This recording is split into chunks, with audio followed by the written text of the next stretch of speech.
স্বাগত ডিবিসি সংবাদে। আপনাদের সাথে আছি তাসনুভা তন্নি। বিনে পয়সায় গুলশানে ফ্ল্যাট নিয়ে এবার দুর্নীতি মামলায় ফাঁসলেন মন্ত্রিত্ব হারানো British MP Tulip Rizwana Siddiq. দুদক বলছে, অবৈধ সুবিধা নিয়ে ইস্টার্ন হাউজিং লিমিটেডের ফ্ল্যাট নিয়েছেন শেখ হাসিনার ভাগ্নি টিউলিপ।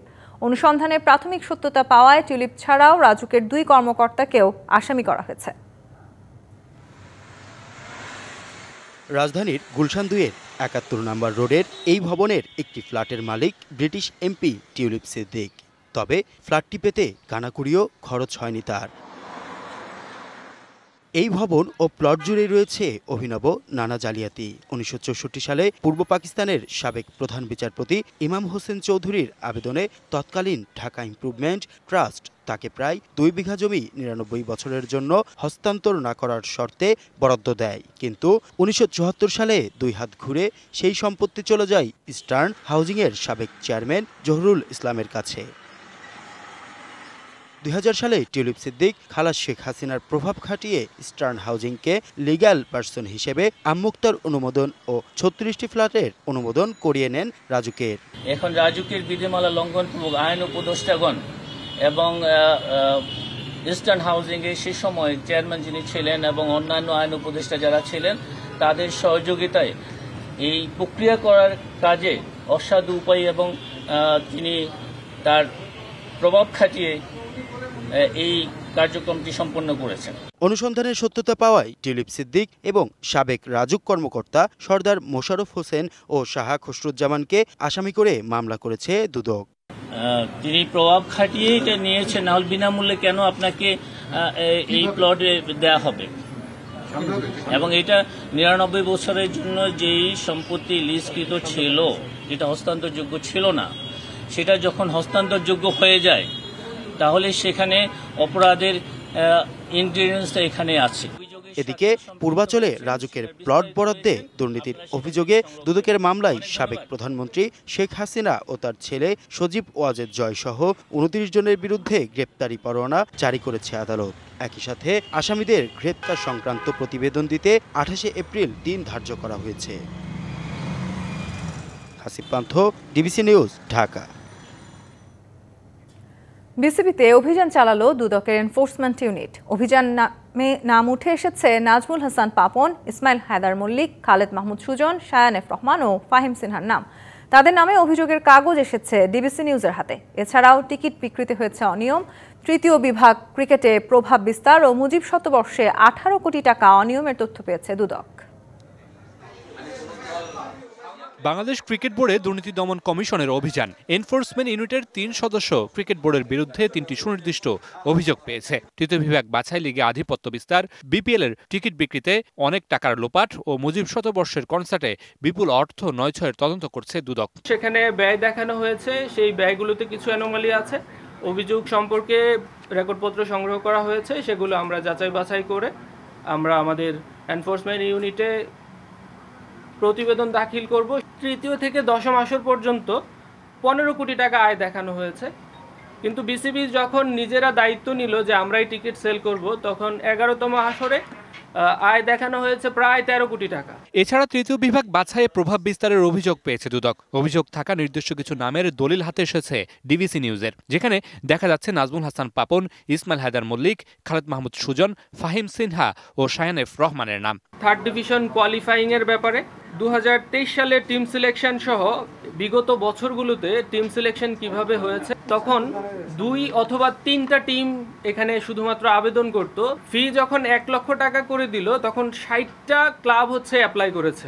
তাহলে বোঝা যাচ্ছে যে আগে হয়তোবা অংশগ্রহণ করার এরকম স্বাধীনতা ছিল না। নাজমুল হাসান পাপনের ক্রিকেট বোর্ডের অন্যতম সহযোগী প্রধান নির্বাহী নিজামুদ্দিন চৌধুরী। অভিযোগগুলো প্রমাণিত হলে তিনিও দোষী সাব্যস্ত হতে পারেন। তবে আগেভাগে ঊর্ধ্বতন কর্তৃপক্ষের উপর দায় চাপানোর চেষ্টা তার। আমরা তো আপনারা জানেন যে বাংলাদেশ ক্রিকেট বোর্ড যে একটা বোর্ড অফ ডিরেক্টরস থাকে, তাদের ডিরেকশন অনুযায়ী আমরা যে ম্যানেজমেন্ট টিম আমরা কাজ করি।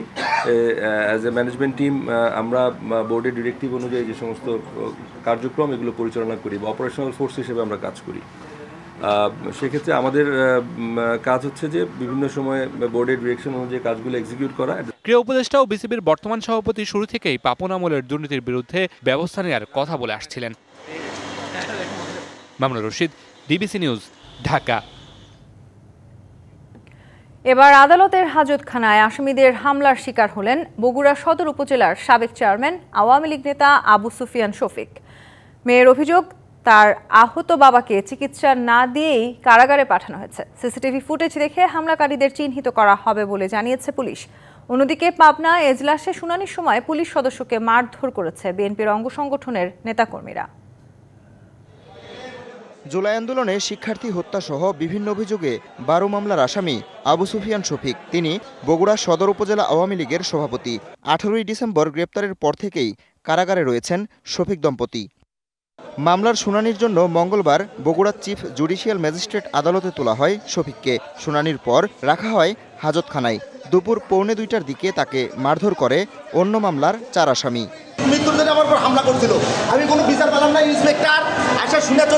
ঘটনার পর শফিককে আবারও বগুড়া জেলা কারাগারে পাঠানো হয়েছে।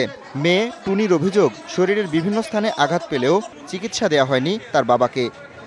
বাবার যথেষ্ট ইনজুরি থাকা সত্ত্বেও বাবাকে হাসপাতালে না নিয়ে যেয়ে ওনারা কারাগারে পাঠাতে চাচ্ছিলেন। পুলিশ জানিয়েছে সিসিটিভি ফুটেজ দেখে হামলায় জড়িতদের চিহ্নিত করা হবে। এই সংক্রান্তে আমাদের তদন্ত চলছে। আমরা সেখানকার সিসিটিভি ফুটেজ বিশ্লেষণ করতে পারবো। এরপর কার এখানে সম্পৃক্ততা রয়েছে সেটা আমরা নির্ধারণ করতে পারবো। এর আগে 20 ডিসেম্বর রাতে আদালতে নেয়ার সময় ছাত্রদল ও যুবদল নেতাকর্মীরা শফিক ও তার স্ত্রী লিপি খাতুনকে লক্ষ্য করে ডিম ছুড়ে মারে। এদিকে পাবনা জেলা ও দায়রা জজ আদালতের এজলাসে পুলিশ সদস্যকে মারধরের অভিযোগে বিএনপির অঙ্গ সংগঠনের 6 নেতাকর্মীকে আটক করা হয়েছে। নাশকতার একটি মামলায় শুনানির সময় ভিডিও করছিল তারা। নিষেধ করায় পুলিশ সদস্যকে মারধর করে তারা। পুলিশ সদস্য শাহ আলমকে সদর হাসপাতালে ভর্তি করা হয়েছে। Habibur Rahman, DBC news desk. আবারও উত্তপ্ত খুলনা প্রকৌশল ও প্রযুক্তি বিশ্ববিদ্যালয়। অবস্থান কর্মসূচি থেকে এবার তালা ভেঙে আবাসিক হলে প্রবেশ করেছেন শিক্ষার্থীরা।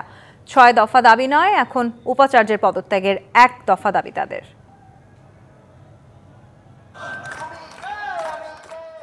18 ও 19 ফেব্রুয়ারি ক্যাম্পাসের রক্তক্ষয়ী সংঘর্ষের ঘটনায় অচলাবস্থা খুলনা প্রকৌশল ও প্রযুক্তি বিশ্ববিদ্যালয়ে। 28 ফেব্রুয়ারি থেকে অনির্দিষ্টকালের জন্য বন্ধ ক্লাস, পরীক্ষা ও আবাসিক হলগুলো। হল খুলে দেওয়ার দাবিতে রবিবার বিকেল থেকে প্রশাসনিক ভবনের সামনে অবস্থান নেন শিক্ষার্থীরা। সেই 6টা হলের আমরা তালা খুলে সকল শিক্ষার্থী হলে প্রবেশ করব। আমরা মোটামুটি যতগুলো হল আছে সবগুলো হলে তালাই ভাঙব। দাবি আদায় না হওয়ায় মঙ্গলবার দুপুরে তালা ভেঙে ঢুকে পড়েন হলে। এদিকে শৃঙ্খলা ভঙ্গের অভিযোগে 37 শিক্ষার্থীকে সাময়িক বহিষ্কারের সিদ্ধান্ত নিয়েছে সিন্ডিকেট। তাদের নাম প্রকাশের দাবি আন্দোলনরত শিক্ষার্থীদের। লিস্ট আপাতত আমাদের পায় নাই, তো আমরা ধারণা করতেছি যে এই লিস্টে হচ্ছে আমাদের আন্দোলন যারা ফ্রন্টে ছিল তাদের নামও আছে। এছাড়া এতদিন 6 দফা দাবিতে শিক্ষার্থীরা যে আন্দোলন করছিলেন তার রূপ নিয়েছে উপাচার্যের পদত্যাগের 1 দফা দাবিতে। যেহেতু ভিসি আন্দোলনরত শিক্ষার্থীদের বিরুদ্ধে মামলার ইন্ধন দিয়েছে, যেহেতু ভিসি আন্দোলনরত শিক্ষার্থীদেরকে বহিষ্কার করেছে, সেহেতু আমরা 6 দফা থেকে 1 দফা ঘোষণা করছি। এই ভিসিকে অপসারণ আমাদের একমাত্র দাবি। এ বিষয়ে প্রকাশ্যে কথা বলতে রাজি হননি উপাচার্য। টেলিফোনে জানিয়েছেন পদত্যাগের বিষয়ে সিন্ডিকেটের সিদ্ধান্তই মেনে নেবেন তিনি। ছাত্রদের দাবির মুখে তার পদত্যাগ করবো না, করবো গভর্নমেন্ট যদি আমাকে বলে যে আপনার প্রয়োজন নাই তাহলে গভর্নমেন্ট তো সরিয়ে দিবেই। সুতরাং ওইটাকে আসলে আমি খুব একটা বেশি করছি না, যে এটা গভর্নমেন্টের ইচ্ছে। সোমবার রাতে সিন্ডিকেটের জরুরি সভায় সিদ্ধান্ত হয় 2রা মে খুলে দেয়া হবে আবাসিক হল। শিক্ষা কার্যক্রম চলবে 4 মে থেকে। তবে 1 দফা দাবি আদায় না হওয়া পর্যন্ত আন্দোলন চালিয়ে যাওয়ার ঘোষণা শিক্ষার্থীদের। DBC news desk. বোতলজাত সয়াবিন তেলের দাম 1 ধাক্কায় বাড়ল 14 টাকা, আর খোলা তেলের দর বাড়ানো হয়েছে প্রতি লিটারে 12 টাকা। বাণিজ্য উপদেষ্টা বলছেন, আন্তর্জাতিক বাজারে বেড়ে যাওয়ায় বাড়ানো হলো দাম। 1 ধাক্কায় লিটারে 14 টাকা দাম বাড়ানোয় অসন্তুষ্ট ভোক্তারা। গেল বছরের ডিসেম্বর থেকেই দেশের বাজারে শুরু হয় সয়াবিন তেলের সংকট। সে সময় মিল মালিকরা দাম বাড়ানোর দাবি জানালেও তাতে সাড়া দেয়নি সরকার, যার ধারাবাহিকতায় রমজান জুড়েই ছিল নিত্য প্রয়োজনীয় এ পণ্যের সংকট। আমদানিকারকদের দাবির মুখে মঙ্গলবার ভোজ্য তেল, সয়াবিনের দাম বাড়ানোর ঘোষণা দেয়া হলো। এখন থেকে প্রতি লিটার বোতলজাত সয়াবিন তেল বিক্রি হবে 189 টাকায়, আর 5 লিটারের বোতলের দাম নির্ধারণ করা হয়েছে সর্বোচ্চ 922 টাকা। খোলা সয়াবিন ও পাম তেলের দর 157 টাকা থেকে লিটারে 12 টাকা বাড়িয়ে নির্ধারণ করা হয়েছে 169 টাকা। আলোচনার ভিত্তিতে এবং তাদের সাথে একটা সহযোগিতার ভিত্তিতে আমরা 189 টাকায় প্রতি লিটার সয়াবিন তেল আমরা বোতলের ক্ষেত্রে, এবং 20 টাকা কম হচ্ছে আপনার খোলা বাজারের জন্য। আমরা এটা নির্ধারিত হয়েছে আজকে। রাজস্ব আদায় এবং আন্তর্জাতিক বাজারের যে পণ্য যে মূল্য, দুটো সমন্বয়েই এই দামটা বেড়েছে। রোজায় ভোজ্য তেলের দাম ভোক্তার নাগালে রাখতে 31শে মার্চ পর্যন্ত সয়াবিন তেলে থাকা 15% ভ্যাট 5% নামিয়ে আনে সরকার। এপ্রিল থেকে আবারও 15% ভ্যাট কার্যকর হওয়ায় দাম বাড়ানোর দাবি ছিল মিল মালিকদের পক্ষ থেকে। এদিকে এক ধাক্কায় নিত্য প্রয়োজনীয় এ পণ্যের দাম বৃদ্ধির এমন সিদ্ধান্তে ক্ষুব্ধ ভোক্তারা। ক্ষোভ প্রকাশ করেছেন খুচরা বিক্রেতা ও ক্রেতারাও। ক্রয় ক্ষমতার বাইরে গেছে এটা আমার মনে হয় আগে যে রেটে ছিল ওই রেটের টাকাটা উচিত ছিল। ক্রেতারা বলবে যে আমাদের কাছে আগের কিনেছিল 837 টাকা, বাড়াইছেন যখন তখন চটকে বাড়িয়ে দিলেন কেন? কোম্পানি বলবে যে 10 টাকা লাভ করো, স্টেট বলবে যে 1 টাকা লাভ করো। এর আগে 9 ডিসেম্বর বোতলজাত তেলের দাম 175 টাকা আর খোলা তেল 157 টাকা বেঁধে দেয় সরকার। তবে বাজারে সে দামে চাহিদা মতো তেলের সরবরাহ না করার অভিযোগ ছিল বরাবরই। মোস্তফা মাহবুব, ডিবিসি নিউজ, ঢাকা। 46তম বিসিএস এর লিখিত পরীক্ষা পেছানোর দাবিতে রাষ্ট্রীয় অতিথি ভবন যমুনার সামনে জড়ো হয়েছে বিক্ষুব্ধ চাকরি প্রার্থীরা। এ বিষয়ে আরও জানাতে আমরা সরাসরি যুক্ত হচ্ছি সহকর্মী ইকবাল অনিকের সাথে। অনিক, দর্শক আমাদের সহকর্মী এই মুহূর্তে আছেন রাষ্ট্রীয় অতিথি ভবনের সামনে, সেখানে প্রেস ব্রিফিং চলছে। আমরা সরাসরি যুক্ত হতে চাই প্রেস ব্রিফিং এ। সেটার মধ্যে শুধুমাত্র গ্যাজেটটা হয়েছে 44, 45, 46 এবং 47-এর মধ্যে সামনে দেখা হয়েছে। তো 4টা বিসিএস এখন এই কমিশনের পাইপলাইনে আছে। আমরা তাদেরকে বলছি তন্নি এই 46তম যে বিসিএস 44-এর ভাইবা বাকি আছে, প্রায় 6000 ক্যান্ডিডেটের ভাইবা বাকি আছে, যাদের অধিকাংশ আবার 46 তন্নি যে 46তম যে বিসিএস এর চাকরি প্রার্থীরা রয়েছেন তারা পরীক্ষা পেছানোর দাবিতে কিন্তু আজকে আগারগা থেকে যমুনার সামনে এসেছেন এবং সরাসরি প্রেস ব্রিফিং এ আমরা চলে যাচ্ছি। এবং সাথে 44-এরও অনেক পরীক্ষার্থী 46-এ পুনরায় লিখিত পরীক্ষা আছে। তো সবার জন্য একটা বার্ডেন হয়ে যাচ্ছে। আপনারা ধারাবাহিকতা বজায় রেখে 44-এর ভাইবাটা শেষ করেন। তো এমত অবস্থায় ওনারা 8ই এপ্রিল একটা নোটিশ দেয়, 8ই এপ্রিল একটা নোটিশ দেয়, সেখানে 16ই জুনের মধ্যে ওনারা বলছে 44-এর সমস্ত ভাইবা শেষ করবে। তো তার আগে ওনারা যখন 8ই মে আমাদের পরীক্ষার নোটিশের রেজাল্টটা দিয়ে দিছিল, তো আমরা তখন বুঝছিলাম যে না, যেহেতু ভাইবা কন্টিনিউ করবে, 8ই মেতেও ভাইবা আছে, তার মানে রিটার্ন ডেটটা পিছাবে। এবং সেনাবাহিনীর মধ্যস্থতায় আমাদের ওনাদের সাথে আলোচনা হয়েছিল, ডেটটা হলো 8ই এপ্রিল।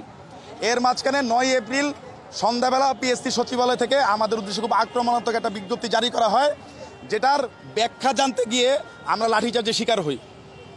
তারপরে সারা দেশ থেকে আজকে প্রায় হাজার খানেক, মানে এক্স্যাক্টলি সংখ্যাটা বলতে পারবো না, ওইখানে প্রায় 800-900-র মতো ছিল অ্যাকুরেটলি, সারা বাংলাদেশ থেকে বিভিন্ন ক্যাম্পাস থেকে আসে পিএসসির সাথে বসতে, যে আমরা যেহেতু এই পরীক্ষার স্টেক হোল্ডার, পরীক্ষা নিয়ন্ত্রক আপনারা, পরীক্ষার্থী আমরা, আলোচনা আমাদের সাথে করে আমাদের কিভাবে সুবিধা হয় এটাও শুনতে হবে। তো ওনারা সব পরীক্ষার ডেট পিছিয়ে দিচ্ছে, 47-এর ডেট পিছিয়ে দিচ্ছে, 44-এর ভাইবার রুটিন 4বার দিচ্ছে, 4বার। 8ই এপ্রিল থেকে আজকে 15 এপ্রিল 4বার ভাইবার রুটিনে ডেট দিচ্ছে, কিন্তু 46টা ওনারা কেন জানি অ্যাডজাস্ট করতে পারতেছেন না। এটার জন্য ওনারা দুইটা কথা বলছে, যে প্রশ্ন লিক হয়ে যেতে পারে, যে প্রশ্ন করে লাগলে প্রশ্ন করে লিক হয়ে যেতে পারে। তাহলে এখন কি আবেদ আলী গংরা কি পিএসসি সচিবালয় আছে? মনে তো হয়। তাহলে আমরা কি প্রশ্ন লিক হয়ে যাওয়ার চিন্তা মাথায় নিয়ে পরীক্ষা দিব?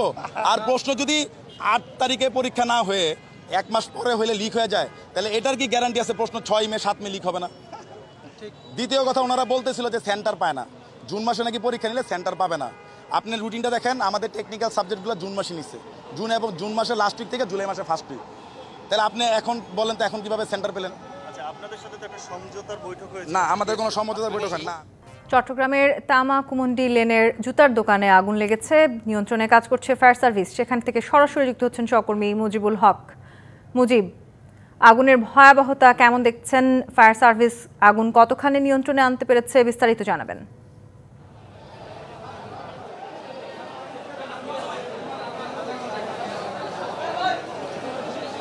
তন্নি আগুন 8:30টার কিছু পরে লেগেছিল, এখন কিছুটা কমে এসেছে ফায়ার সার্ভিসের তৎপরতায়। তবে এখানে ফায়ার সার্ভিস এবং মার্কেট সংশ্লিষ্ট যারা রয়েছেন তাদের সবচেয়ে বেশি যেটি ব্যাক পেতে হচ্ছে, এখানে প্রধান সড়ক থেকে ভেতরে মার্কেটের ভেতরে ফায়ার সার্ভিসের যে যানবাহন রয়েছে সেটি আসলে ঠিকঠাক ঢুকতে পারছে না, ফলে অগ্নিকাণ্ডের যে স্থল বা ঘটনাস্থল সেখানে পানি পৌঁছাতে তাদেরকে ব্যাক পেতে হচ্ছে। এবং এই জায়গায় চট্টগ্রামের রিয়াজউদ্দিন বাজার সবচেয়ে ঘনবসতিপূর্ণ একটি এলাকা, এখানে 110টির মতো মার্কেট রয়েছে এবং 110টি মার্কেটে প্রায় 5000-এর বেশি দোকান রয়েছে। এখানে নানান ধরনের জিনিসপত্র বিক্রি হয়, শুধু চট্টগ্রাম না, চট্টগ্রামের বাইরেও এখান থেকে জিনিসপত্র আসলে যায়। তো সেক্ষেত্রে যে পরিমাণ কর্মব্যস্ত এই জায়গাটি, ঠিক সেই পরিমাণ অগ্নি নির্বাপন ব্যবস্থা যেটি থাকবার কথা সেটি কিন্তু পুরোপুরিভাবে নেই। সে কারণে এখানে আগুন লাগলে পরে ফায়ার সার্ভিসের কর্মীরা এসে পানি ছিটানোর যে পরিবেশ সেটি আসলে নেই, ফলে আগুন নেভাতে যেই পরিমাণ ব্যাক পেতে হচ্ছে ফায়ার সার্ভিসকে, তারা বলছেন যে তাদের জন্য খুব কষ্টসাধ্য ব্যাপার হয়ে দাঁড়িয়েছে। যেই জায়গাটিতে আগুন লেগেছে আপনি নিশ্চয়ই ক্যামেরার চোখে দেখতে পাচ্ছেন যে একেবারে এসির যে সমস্ত বাহিরের অংশ রয়েছে সেখানে দাঁড়িয়ে ফায়ার সার্ভিসের কর্মীদের কাজ করতে হচ্ছে, বাইরে তারের জঞ্জাল। এই জায়গাটিতে যদি রাতের বেলায় এখানে অনেক দোকানের কর্মচারীরা থাকেন, গোডাউনগুলোতে থাকেন, ফলে যদি রাতের বেলা হতো সেই অগ্নিকাণ্ডের ঘটনা তাহলে অনেকটা হতাহতের ঘটনা আসলে ঘটতে পারত। দোকান খোলা অবস্থায় আগুন লেগেছে, ঠিক সে কারণে কিছুটা আসলে ক্ষয়ক্ষতি সেভাবে হয়নি। তো ফায়ার সার্ভিসের কর্মীদের চেষ্টায় এখন আগুন কিছুটা নিয়ন্ত্রণে এসেছে, এখন নির্বাপনের যে কাজটি রয়েছে সেটি তারা করছেন। তো ক্ষয়ক্ষতি কী পরিমাণ হয়েছে সেটি আসলে পরবর্তীতে ফায়ার সার্ভিস এবং মার্কেট সংশ্লিষ্ট যারা আছেন তাদের মাধ্যমে আমরা হয়তো বিস্তারিত পরবর্তীতে জানাতে পারব। মুজিব, আপনাকে ধন্যবাদ। দর্শক, আমাদের সহকর্মী মুজিবুল হক যুক্ত হয়েছিলেন চট্টগ্রাম থেকে, সেখানকার অগ্নিকাণ্ডের খবরের বিস্তারিত জানাচ্ছিলেন। মিয়ানমারে 2 বছরের দুঃসহবন্দী জীবন কাটিয়ে 2 বছর পর দেশে ফিরেছেন 20 বাংলাদেশি। পরিবারের সদস্যদের কাছে ফিরতে পেরে আপ্লুত তারা। এদিকে তাদেরকে প্রতিবেশী দেশে পাচারের পেছনে জড়িতদের বিরুদ্ধে ব্যবস্থা নেওয়ার আশ্বাস দিয়েছে প্রশাসন।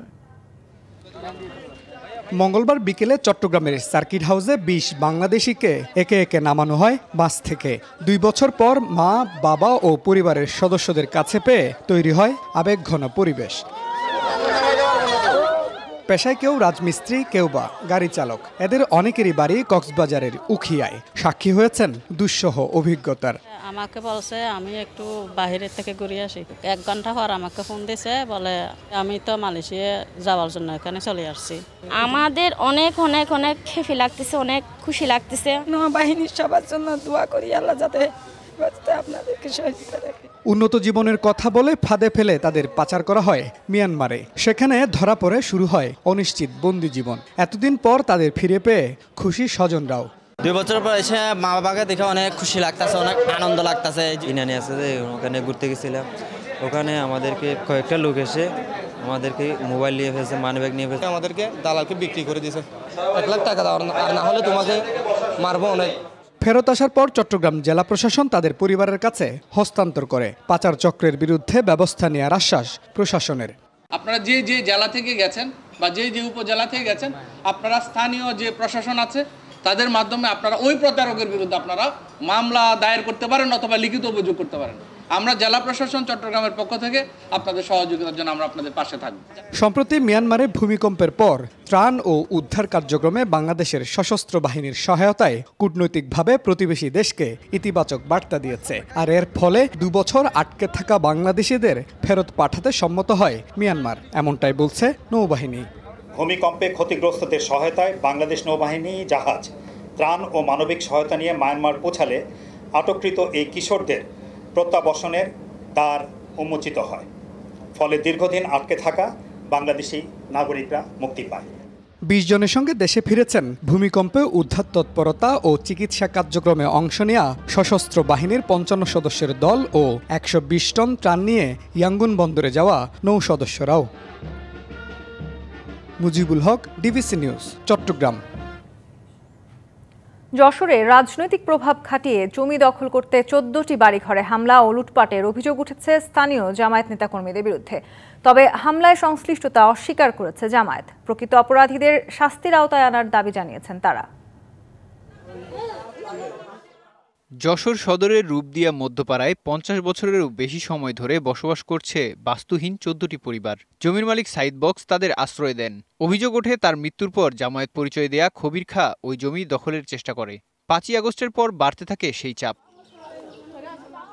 সবশেষ গেল ১৩ এপ্রিল একদল লোক হামলা চালিয়ে বাড়িগুলো ভাঙচুর করেন। মারধরের পাশাপাশি সবকিছু লুটে নেয় হামলাকারীরা। ওনারা আমাদের ঘর কুপানো ধরেছে, আমি পাঁচ ধরে ধরেছি, তাও উনি শুনিনি, তারপরে সব ঘরে ঢুকে যে ভাঙচুর করেছে। যে কয়জন ছিল সব জামাতের লোকজন ছিল, জামাত নাম ভাঙায় এই কাজ করেছে। পুলিশ আসার সঙ্গে সঙ্গে ভয়তে সব পলাইছে। আইসাই আমাদের বাসায় আগে হামলা দিয়েছে, দেওয়ার পরে বলতেছে আগে মালামাল বের কর, জায়গা খালি কর। মামলা দিছি, এখন উনার এই থানার থেকে এই ফাঁড়ির থেকে বলতেছে যে উনার নামটা কাটায় দেবে। মঙ্গলবার ঘটনাস্থল পরিদর্শন করে নগদ অর্থ ও খাদ্য সহায়তা দেয় বিএনপি ও জামায়াতের স্থানীয় নেতারা। সংশ্লিষ্টতার কথা অস্বীকার করে জামায়াত। তো যারা এই ঘটনাগুলো ঘটিয়েছে আমরা দেখলাম যে তাদের মধ্যে বিভিন্ন রাজনৈতিক পরিচয় আছে। তবে আমি বলতে চাই জামাত ইসলামী বাংলাদেশ, জামাত ইসলামের সাথে এদের কোনো এই ঘটনার সাথে কোনো সংশ্লিষ্টতা নাই। কাজেই যারা এই কাজটা করেছে তাদেরকেও আমরা ঘৃণা করছি এবং তাদের উপযুক্ত শাস্তিও আমি দাবি করছি। এই ঘটনায় মামলার পর আসামিদের ধরতে অভিযান চালাচ্ছে পুলিশ। রূপদিয়া মধ্যপাড়া শাকিনস্ত এলাকায় কয়েকটা বাড়ি ভাঙচুর হয়েছে। এই সংক্রান্ত একটা মামলা হয়েছে। পুলিশ ঘটনাস্থল পরিদর্শন করেছে, আসামি গ্রেপ্তারের জন্য চেষ্টা তৎপর আছে।